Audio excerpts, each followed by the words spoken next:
नमस्कार, आप देख रहे हैं स्वदेशार। मैं हूं आपके साथ प्रशांत पांडे। वीकली एक्सपायरी के दिन बाजार में 5 कारोबारी दिनों से गिरावट पर ब्रेक लग गया।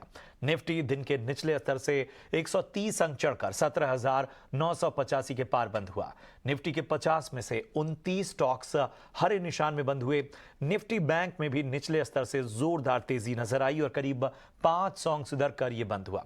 निफ्टी मिड कैप इंडेक्स 7 महीने के निचले स्तर पर पहुंचने के बाद हरे निशान में बंद हुआ, लेकिन निफ्टी मेटल इंडेक्स में आज सबसे ज्यादा गिरावट नजर आई और यह इंडेक्स 2.2% गिरकर बंद हुआ।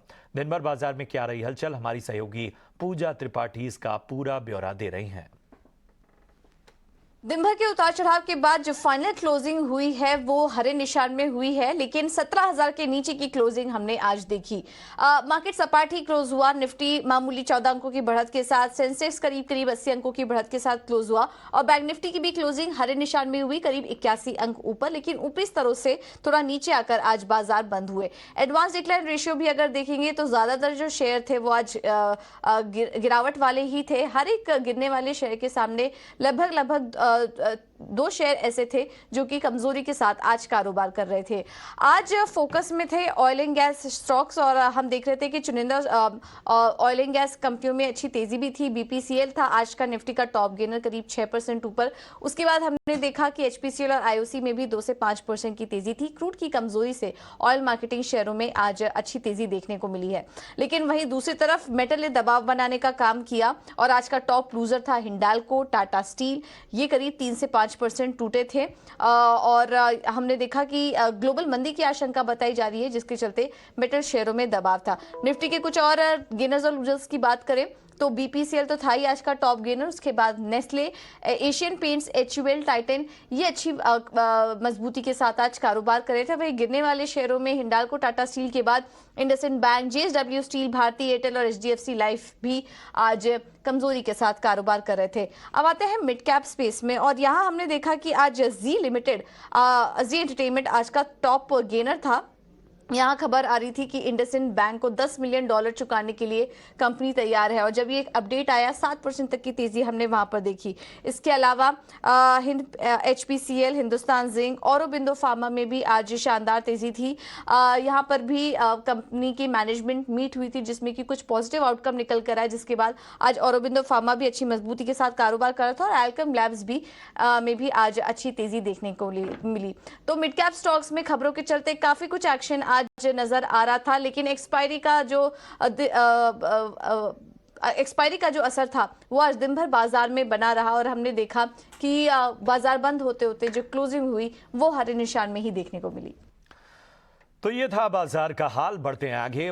अल्फा एक्यूरेट एडवाइजर्स के सीईओ राजेश कोठारी का कहना है कि निवेशकों को इस समय mid cap, small cap segment के साथ automobiles, banking, capital goods sector पर नजर रखनी चाहिए। मिड कैप और स्मॉल कैप में फिलहाल वैल्यूएशन बेहद ही आकर्षक है। Mid cap and small cap valuations are right now below their last 10 years average valuations, which is a very good opportunity in our view. Can we time the market? I don't think so. Can market go down another 5-10%? Possible. But if you have a 3-5 years view, particularly for mid cap and small cap, we believe it is a very good entry point. क्योंकि एक बात हमें याद रखनी चाहिए, एक ही चीज हमारे हाथ में है एज ए इन्वेस्टर, आप क्या भाव में लेते हैं, आपकी खरीद कीमत क्या है। अगर आपने राइट खरीद कीमत पे शेयर्स ले लिए तो मार्जिन ऑफ सेफ्टी आपकी फेवर में है। फिर 10%, 20% नीचे जाए, हमें कोई उसकी चिंता नहीं, क्योंकि अगर हमें लग रहा है कि इसका अर्निंग्स ग्रोथ ही 18-20% कंपाउंडेड अगर अगले 5 साल में आएगा, तो वो 3-4-5-6 साल में वो पैसा अपना डबल होना वो तो जरूरी है, क्योंकि अर्निंग्स ग्रोथ अगर इतना स्ट्रांग है, then you will able to stock generally delivers in line with earnings growth. So it is a very good entry point in my view for investors who are very conservative. थोड़ा stagger कर लीजिए 3-4 महीने में, और जो investor थोड़े aggressive है वो आज ये करंट लेवल पे भी इन्वेस्ट कर सकते हैं, क्योंकि market is always ahead of time. जो चिंता हम जो व्यक्त कर रहे हैं, आप और हम दोनों और रिटेल इन्वेस्टर्स, वो तो ऑलरेडी भाव में है। क्रेडिट स्विस भी भाव में है, एसवीबी फाइनेंशियल क्राइसिस भी भाव में है, सीपीआई जो गवर्नमेंट की वरीज है वो भी प्राइस में है। So we should not worry too much about what is happening right now. We should be little bit, थोड़ा विजन रखना पड़ेगा कि अगले 1, 2, 3, 4, 5 साल में हमें इंडियन इकोनॉमी क्या लग रही है, और इसमें बहुत सारी opportunities I think we are able to see across the sectors. बहुत सारे सेक्टर्स ऐसे भी हैं जिसको चाइना +1 का बेनिफिट मिलेगा, जिसको यूरोप +1 का बेनिफिट मिलेगा।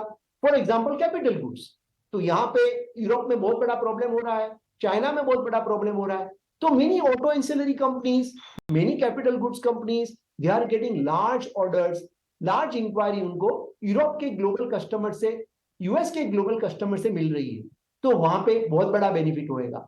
इंडियन बैंकिंग सेक्टर, उसको ग्लोबल इकोनॉमी से कोई बहुत बड़ी ऐसी कोई लिंकेज नहीं है। हमारा नॉन फूड क्रेडिट ग्रोथ अगर आप देखो जो फरवरी महीना में अभी जो पब्लिश हुआ, it is still 15%, double digit growth है। आई थिंक छठा या 7th मंथ है consecutive after 12 years where non food credit growth has remained double digit. उसका मतलब यह है कि Indian economy is on a very strong footing, which is a very good thing, and the net interest margins will continue to remain strong in my view.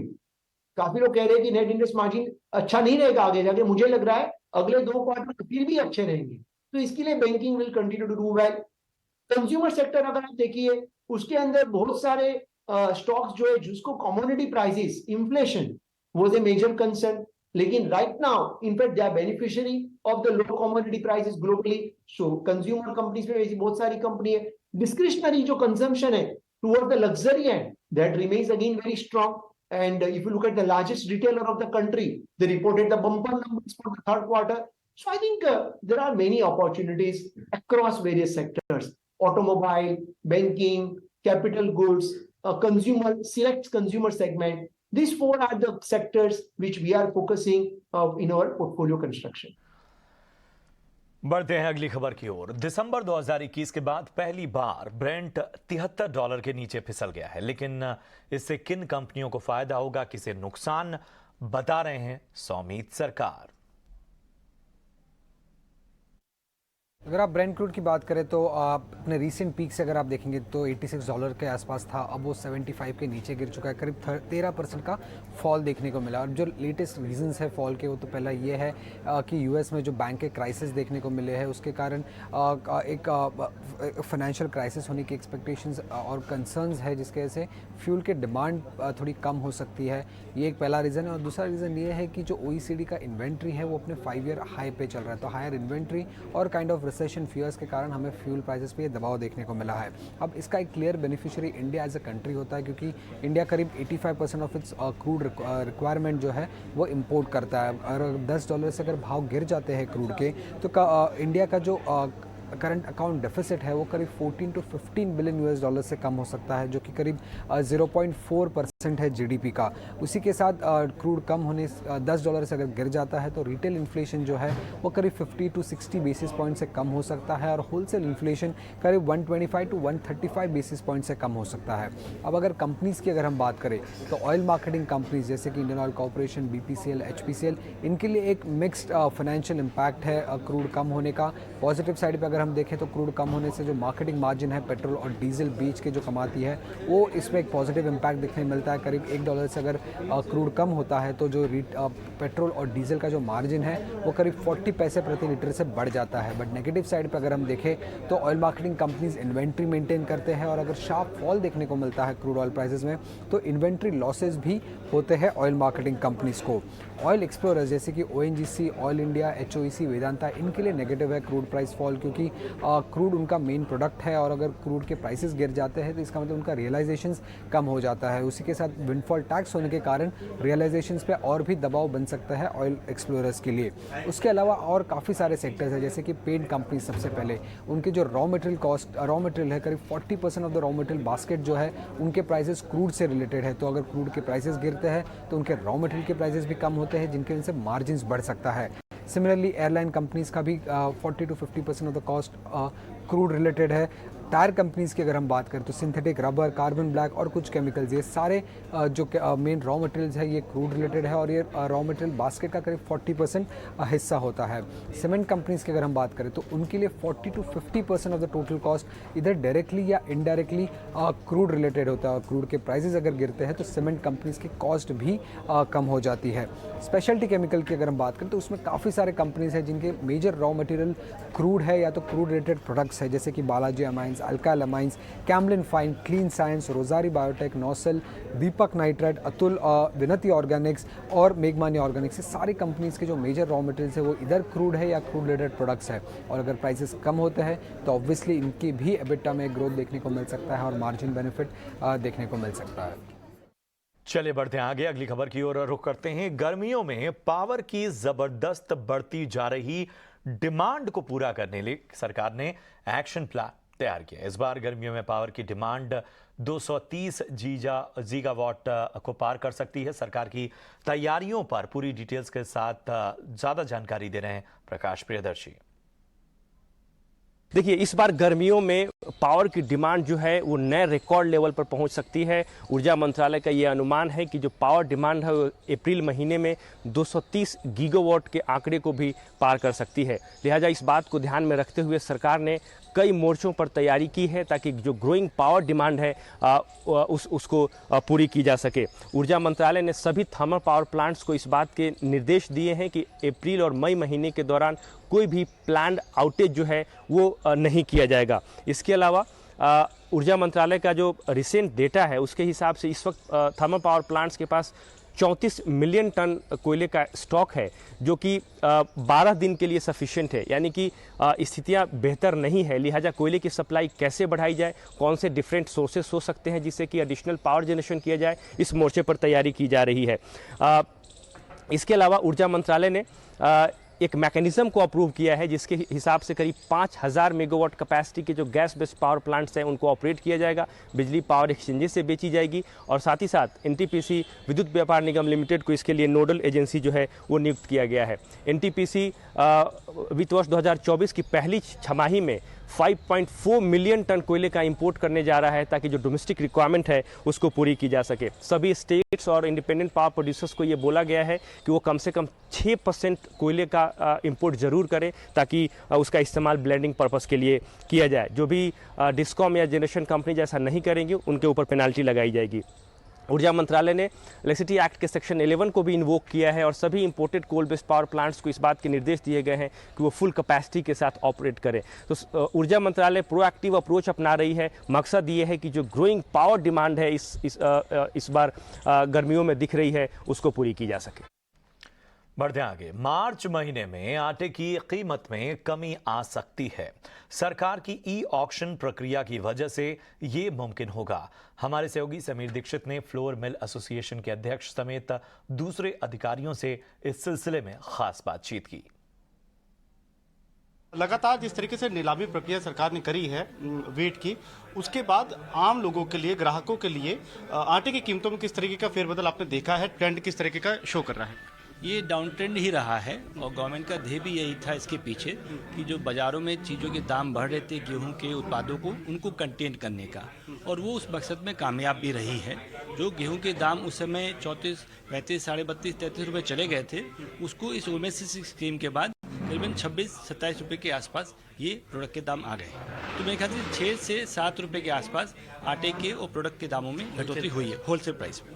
तो ये trend क्या आपको लगता है आगे बरकरार रह सकता है, क्योंकि अभी भी ई ऑक्शन की एक प्रक्रिया भी संपन्न हुई है हाल? देखिए, जितना नीचे आना था ऑक्शन के द्वारा वो तो आ गया है। अब जो भी नीचे आना होगा वो जो नई फसल आ रही है उस फसल के आंकड़ों पे उसकी जो बाइंग की सिचुएशन रहेगी उस हिसाब से प्राइस फर्दर अभी और नीचे हो सकता जा सकता है, मगर सबको डिपेंड करेगा फसल किस तरह से किस रूप में आती है। लेकिन जिस तरीके से स्टॉक सरकार के पास मौजूद है वो बहुत कंफर्टेबल स्थिति नहीं है। आपको क्या लगता है कि सरकार किस तरीके के स्टेप उठा सकती है ताकि स्टॉक पर्याप्त मौजूद रहे, और आपके लिए क्या है इसमें? मेरे हिसाब से हम लोगों को लग रहा है कि गवर्नमेंट ने जो टेंडर रिलीज करके गेहूं का भाव को कम किया है, इसके हिसाब से एमएसपी के आसपास भाव रहेगा और गवर्नमेंट को प्रोक्योरमेंट 28 से 32 मिलियन टन होना चाहिए। ओके, और जो एक्सपोर्ट पॉलिसी गवर्नमेंट की रही है, इसमें किसी प्रकार के संशोधन की आप उम्मीद करते हैं?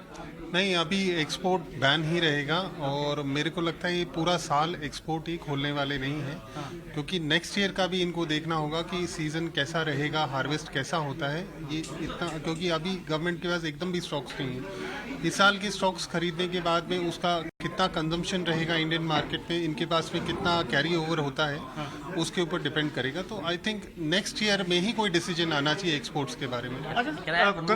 वन मोर थिंग, जब जब इंडिया ने एक्सपोर्ट किया है जब जब हमारे पास एक्सेस स्टॉक था, हमने इंपोर्ट किया है पिछले 30 साल में, और उसके फॉलोइंग ईयर हमने इंपोर्ट किया actually. So this shortage continue रहेगा और एक्सपोर्ट होने का कोई चांस नहीं है। अच्छा, आंकड़ों में आपको किस तरीके की स्थिति नजर आ रही है? जो सरकारी आंकड़े कंजम्पशन का, प्रोक्योरमेंट का और स्टॉक लिमिट का, आपको किस तरीके की स्थिति नजर आ रही है? आंकड़े जो गवर्नमेंट के रहे हैं वो तो सब सही रहे हैं, बस मेन बात ये रही कि प्रोडक्शन के जो आंकड़े इस वर्ष के शुरू में जो गवर्नमेंट ने जारी किए थे और जो रियलिस्टिक आंकड़े आए हैं उसमें जरूर थोड़ी सी भिन्नता पाई गई है, जिसके कारण से आज हमारे जो प्रोडक्ट है या गेहूं के दामों में इसीलिए तेजी बरकरार हुई है, जिसको गवर्नमेंट ने OMS के द्वारा कंटेन किया है और उसमें काफ़ी सफलता गवर्नमेंट को इसमें प्राप्त भी हुई है। एक आखिरी सवाल, आप फ्लोर मिल एसोसिएशन के पर्सपेक्टिव से जो प्राइसिंग आप ले रहे हैं और जो मार्केट में जा रहा है, वो ठीक है या आपको लगता है कि आपके पर्सपेक्टिव से, आपके नज़रिए से कुछ और होने की उम्मीद है? नहीं, गेहूं का दाम जो हमारे जैसे साउथ में 26 रुपया, 25.5 से 27 रुपया, ये करेक्ट प्राइस है, बिकॉज ये MSP के ऊपर अगर कैलकुलेट करें तो almost it is a right price. बढ़ते आगे, लंदन में दिए बयान पर माफी के सवाल पर राहुल गांधी ने अपनी चुप्पी तोड़ी है। राहुल गांधी ने आज प्रेस कॉन्फ्रेंस में कहा कि उन्होंने लंदन में भारत के खिलाफ कुछ नहीं कहा। अगर संसद में उन्हें बोलने का मौका मिलेगा तो वो अपनी बात रखेंगे। आज सुबह मैं पार्लियामेंट गया और मैंने स्पीकर से कहा कि मैं पार्लियामेंट में बोलना चाहता हूं, अपनी बात रखना चाहता हूं। सरकार के शायद चार मंत्रियों ने मेरे ऊपर आरोप लगाया है, हाउस में आरोप लगाया है, तो मेरा हक है कि मुझे पार्लियामेंट हाउस में अपनी बात रखनी देनी चाहिए। क्लैरिटी नहीं है, मगर मुझे नहीं लगता है कि मुझे बोलने देंगे। मैं होपफुल हूं कि कल मुझे बोलने दें। बढ़ते आगे, वहीं दिल्ली में महंगाई और कई दूसरे मुद्दों को लेकर कांग्रेस समेत विपक्षी पार्टियों ने आज सरकार के खिलाफ हल्ला बोला। संसद के बाहर विपक्षी पार्टियों ने ह्यूमन चेन बनाकर विरोध प्रदर्शन किया। इस दौरान कांग्रेसी कार्यकर्ताओं ने बैरिकेडिंग पर चढ़कर भी प्रदर्शन किया। सरकार के खिलाफ इस दौरान जमकर नारेबाजी की गई। विपक्षी सांसद लगातार जेपीसी की मांग पर अड़े हुए हैं। इधर विपक्ष के हमलों को देखते हुए सरकार की तरफ से केंद्रीय मंत्री अनुराग ठाकुर ने मोर्चा संभाला और विपक्ष को निशाने पर लिया। देश में सबका साथ, सबका विकास, सबका विश्वास और सबके प्रयास से देश आगे बढ़ रहा है। तभी तो भारत 10वें नंबर की अर्थव्यवस्था से 5वें नंबर की अर्थव्यवस्था बना। जिस हाल में कांग्रेस छोड़ के गई थी फ्रेजाइल 5 इकोनॉमीज में, आज फर्स्ट 5 इकोनॉमीज में आई है। लड़खड़ाती चरमराती अर्थव्यवस्था नहीं, आज एक सशक्त 5वें नंबर की अर्थव्यवस्था दुनिया की बनी है। आज दुनिया ने भारत के नेतृत्व को माना है, लेकिन शायद कांग्रेस मानने के लिए तैयार नहीं। लेकिन कम से कम संसद का अपमान तो ना करें, सांसदों का समय बर्बाद ना करें। लैंड फॉर जॉब स्कैम मामले में तेजस्वी यादव को दिल्ली हाई कोर्ट से झटका लगा है। तेजस्वी ने कोर्ट में सीबीआई के समन को रद्द करने के लिए याचिका दाखिल की थी, लेकिन कोर्ट ने याचिका को खारिज कर दिया। यानी तेजस्वी यादव को पूछताछ के लिए 25 मार्च को सीबीआई ऑफिस में पेश होना पड़ेगा। मामले की सुनवाई के दौरान तेजस्वी के वकील ने तेजस्वी की गिरफ्तारी की आशंका जाहिर की थी। साथ ही ये दलील दी थी कि बिहार में बजट सत्र चल रहा है, ऐसे में वो बार बार पूछताछ के लिए तेजस्वी दिल्ली नहीं आ सकते, ये दलील दी गई। लेकिन कोर्ट ने 25 मार्च को शनिवार के दिन पेश होने का आदेश दिया। सीबीआई ने कोर्ट में यह भरोसा दिलाया कि इस महीने तेजस्वी को गिरफ्तार नहीं किया जाएगा। वहीं सीबीआई की पूछताछ को लेकर बीजेपी और आरजेडी में जमकर जुबानी जंग चल रही है।